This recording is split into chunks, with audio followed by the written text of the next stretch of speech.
She was a Burmese woman 13,000 miles from her home. She was a nurse. She lived in Newark, New Jersey with her sister. She had made her decision.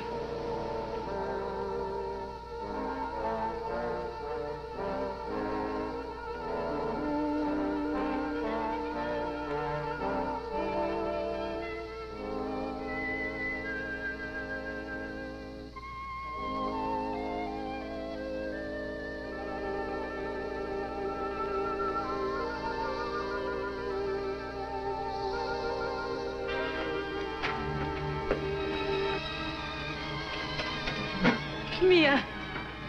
Mia. What does it matter? Ken, what does it matter if I die today or in a month? No! No!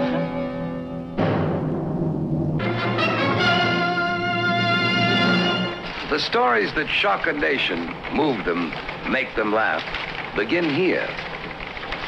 Like this one.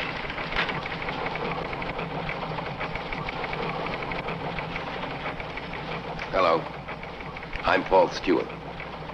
Every story carries with it the echo of someone's laughter or someone's grief.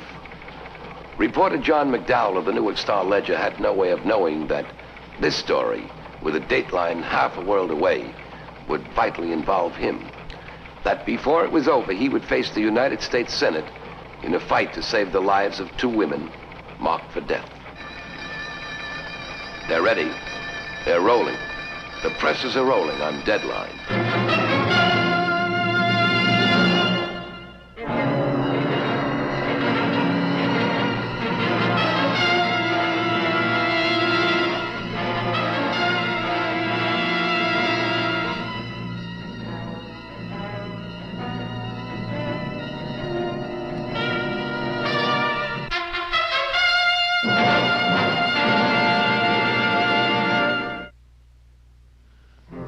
This is Newark, New Jersey.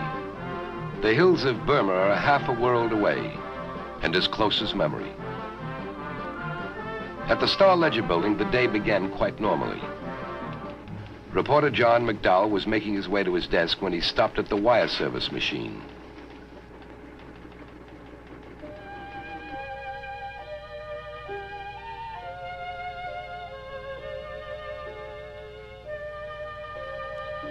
John McDowell still didn't know that the day was going to be far from routine.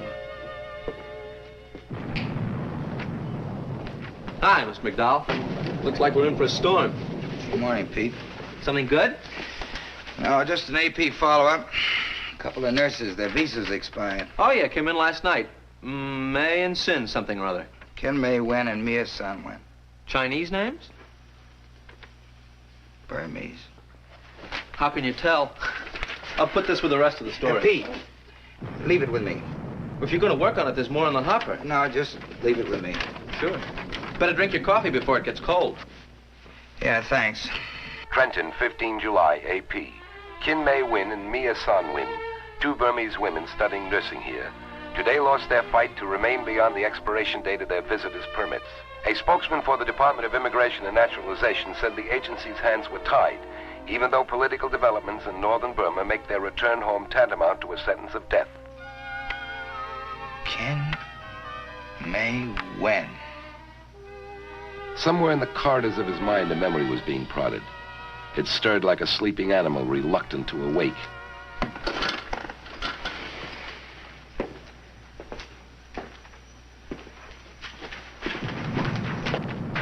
Oh, I hope you brought your umbrella. Sounds like big guns, don't it? Boom! With these words, a memory awoke. The miles and the years fell away and exposed the nightmare. Ken May Wen.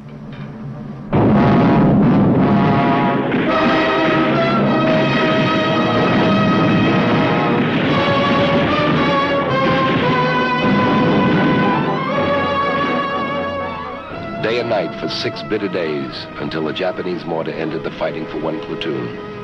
Among them, Sergeant John McDowell.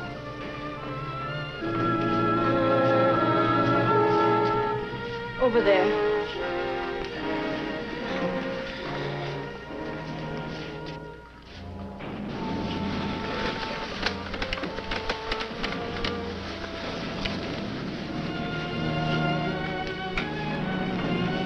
Out of the pain, the swirling pain and the taste of blood, cool hands stretched out in aid. Softer. Water. What? Sorry, Sonia. Later. What? Here, he wants a cigarette.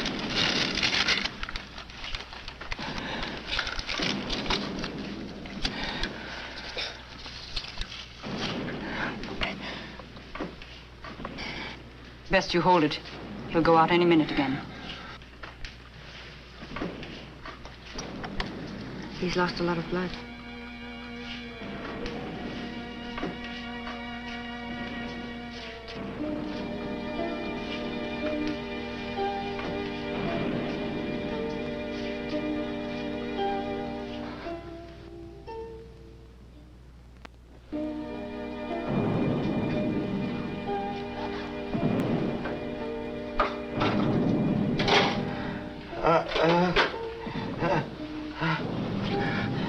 Lie still. Where is this? Forward aid. Traffic's noisy. Please, try not to move. He's opened it. Almost finished. Don't move. Yes. Lieutenant. No, not Lieutenant. We work in borrowed finery. We're Burmese. Oh. There was a kid with me. He was in the same hole. A red-headed kid. What happened to him? Kin? I remember him. He helped bring you in and went back to the line. He's all right. It's too bad. Now you'll have to wait for it. You're very bitter. Maybe that's because I know. I've seen a lot of them. These Jap meat, you won't last 10 days up there. You must not speak that way. Save the cheerful pills. You don't know what it's like. Excuse me, but you're wrong. We are a long way from home, my sister and I, as you are. We've been 3 years through the jungle campaign, mostly with Merrill's marauders, General Stilwell's army. Oh, I'm sorry. It's all right. It's all right. You'll be all right, as long as you lie still.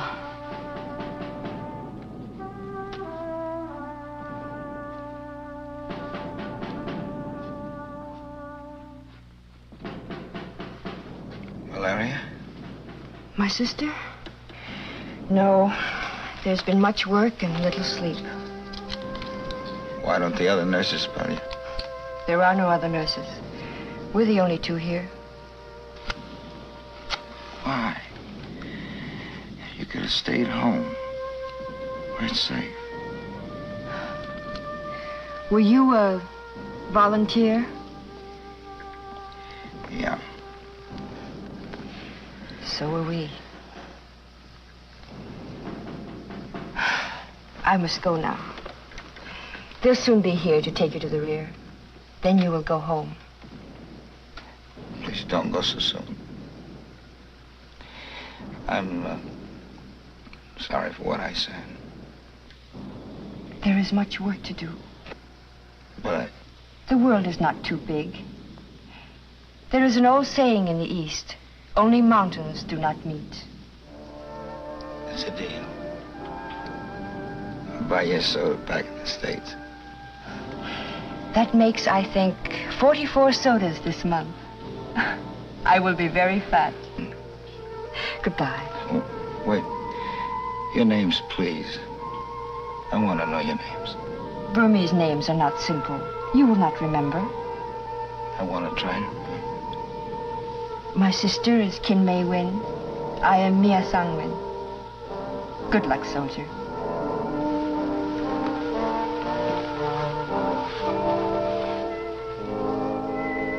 God bless you. Ken Maywin. Mia Sang Win.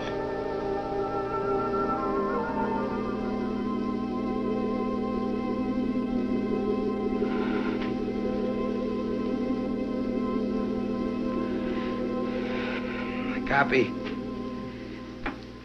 Hey, Pete. Coming. Pete, those two nurses, get me their addresses and bring me the rest of that AP story. You decided to work on it, huh? Yeah.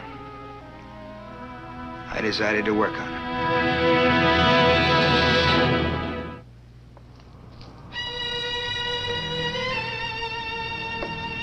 Within the hour, reporter John McDowell was at the address of the two women who had saved his life.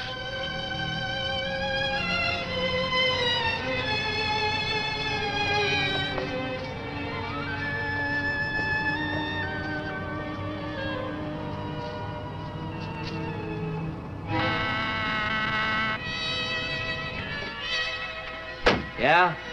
Do Ken May Wen or Mia San Wen live in this building? I told your buddies this morning there's nobody here that name. You got the wrong information. Look, my name is John McDowell. I'm with the New York Star Ledger, not with immigration. I want to help them.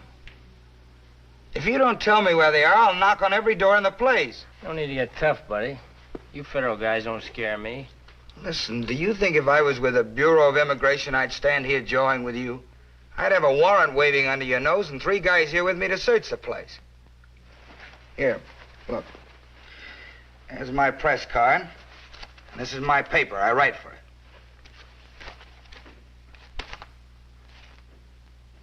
This you? It's my byline, yes. Okay. Not that I think it'll do you any good, but it's worth a try. They're good kids. The laws in this country are made for big shots, and you ain't a big shot. They're in the upstairs front. They were up there yesterday. Today, girls in a situation like that, who knows what they'll do.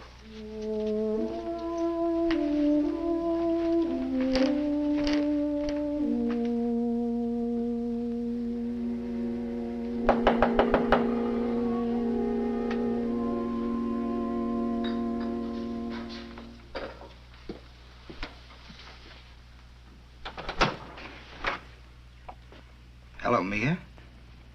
Who are you? Don't you recognize me? You know me? I'm John McDowell. I was with Merrill's Marauders. So many years ago. Come in. Ken. Oh, don't be frightened. I want to help you. Do you know us? The Seizure Mayitkina, forward aid station. You were wounded? You saved my life. So many were wounded. So many died. Yes. How brave we all were then. We're not brave now. You're not going back. There's no way. You must know we've tried. I haven't tried. I'm not sure I understand you. I owe you an ice cream soda, the 44th in 1 month, you said. I'm going to find an answer somehow. So many people have tried along with us. We've walked down so many long white corridors and spoken with so many. They smiled, all of them. They were kind. They listened, but they could do nothing. Some said go to Canada, go to India, go anywhere. But the law says we must return to Burma. Couldn't you go to Rangoon or some other part of Burma? They would find us and take us north. Since we would not work for them, we are their enemies. Well, what about your ambassador? We are his enemy.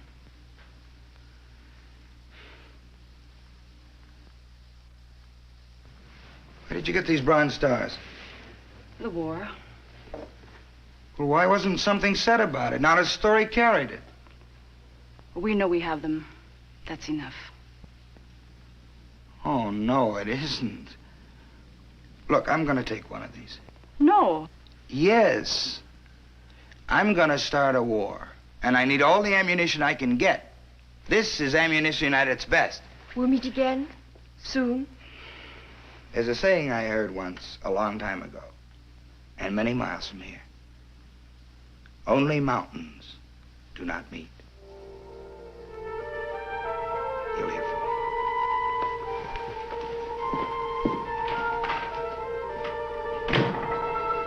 Is it wise to hope?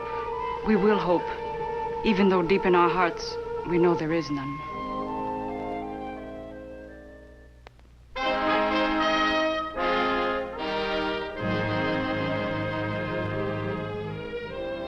I read your story, of course. Machine gun writing. I was fired up. You still are. Now more than ever. You know you're bucking a stone wall, Mr. McDowell. The information that immigration gave me leaves no room to hope. The nurses' visas have expired. Now, the law is explicit about the next step. They have to leave the country, period. Comma. I beg your pardon? I know about the stone wall. I don't intend to buck it. I want that stone wall torn down or a door put in it. New law or modification? Well, it might be done. That's what I wanted to hear. Oh, it's a full-size order. We'll need all the help we can get. Recommendation, letters. We? Yes, we. I was sold on your story before I read it for the third time. We'll get help. That's absolutely essential. Do you have any idea what's involved? Once the bill is framed, it has to be presented in an appropriate committee, and then on to the floor of the House. After that, the same thing with the Senate. Through committee to a Senate vote. And every congressman has his own pet bill that he's trying to get through before recess. And everyone's bill is important. As important as this one? Yes, some of them. Even with all the backing, all the support you can muster, it's going to be an uphill fight all the way. Good. I want to fight. I care too much about this to win easily. Miss McDowell, you've got yourself a Lulu. Good luck. Thank you. John McDowell returned to Newark and began. Every day he wrote a new story. Every day he spent hours telephoning, making appointments, getting support and sponsors, telling anyone and everyone he thought could help the story of the two brave Burmese nurses. He traveled the 5 hours to Washington often, became a familiar figure in the corridors of Congress, talking to anyone who would listen, to everyone who mattered. And slowly the work bore fruit. General Merrill, U.S. Army retired, remembered the siege of Mietkina and promised his unqualified support, as did General Pick and Sam Rayburn of Texas. By now, the bill had been framed. When the time came to introduce it to the House of Representatives, it was passed by a comfortable majority. The first hurdle had been met and taken successfully, but the most difficult still lay ahead. No, not this afternoon. Tell them tomorrow morning at 9. It's maddening. We're so close. Not really. It's less than a week before recess. You don't have time to duplicate all the work you've done these past weeks. No, we definitely need the Senate leader's support. But he isn't even involved with the committee that's studying it. John, without his support, it'll never get through the Senate. Believe me.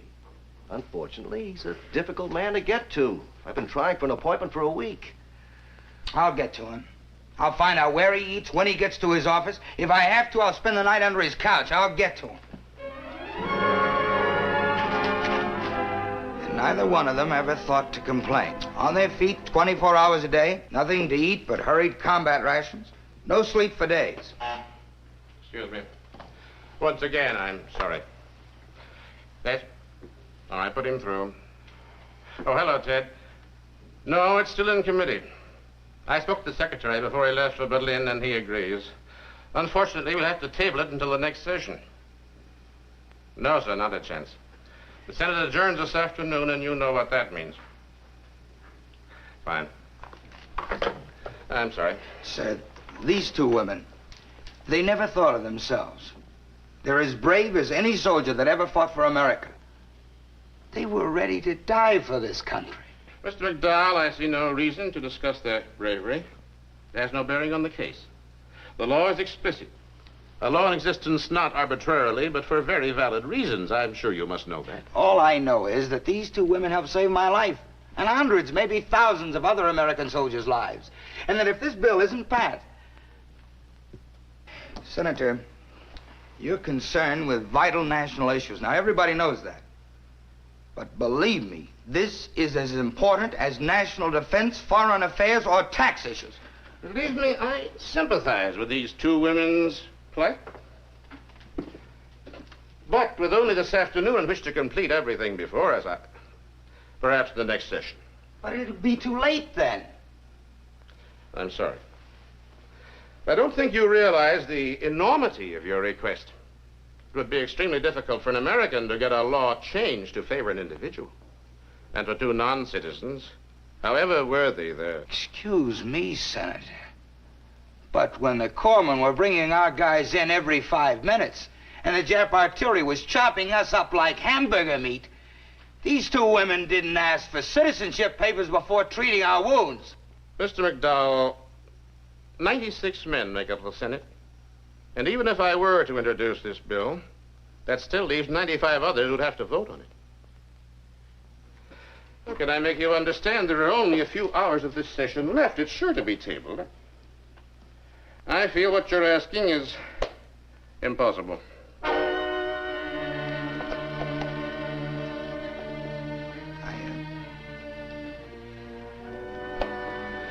Thank you for your time, Senator.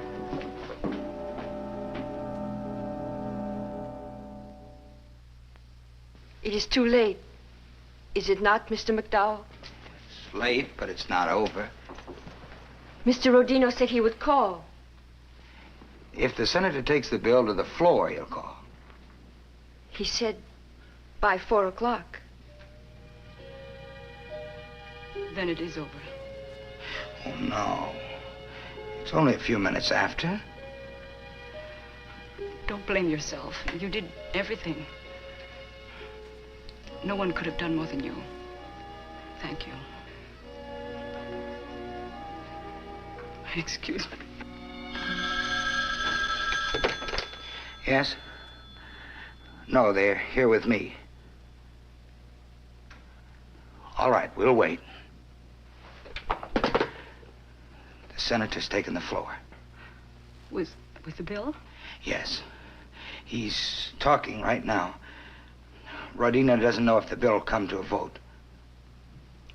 Wait. No. Let's go to the Senate building.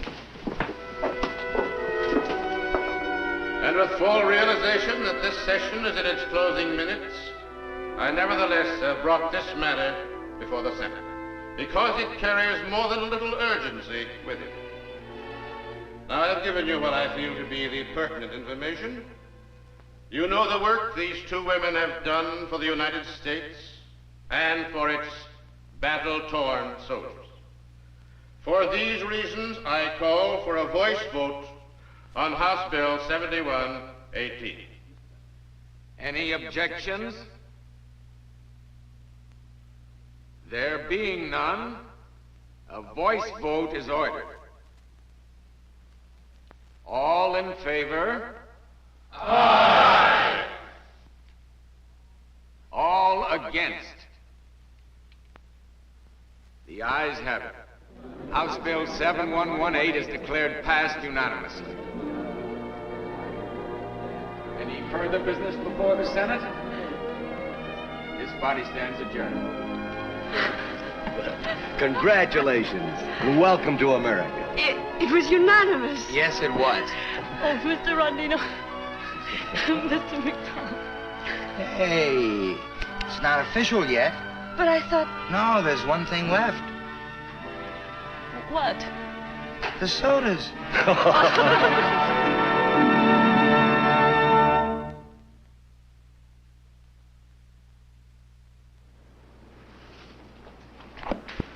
Article 1, Section 8 of the Constitution contains a list of congressional powers. There are 18 paragraphs, from the regulation of commerce with foreign nations to the declaration of war. Now, to the average citizen, it's all a little remote.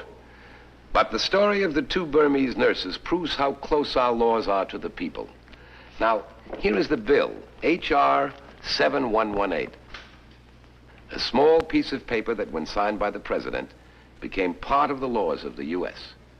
It happened through the efforts of many, and among them, reporter and private citizen John McDowell. One man, with conviction and heart, managed quite impressively to move a mountain on deadline.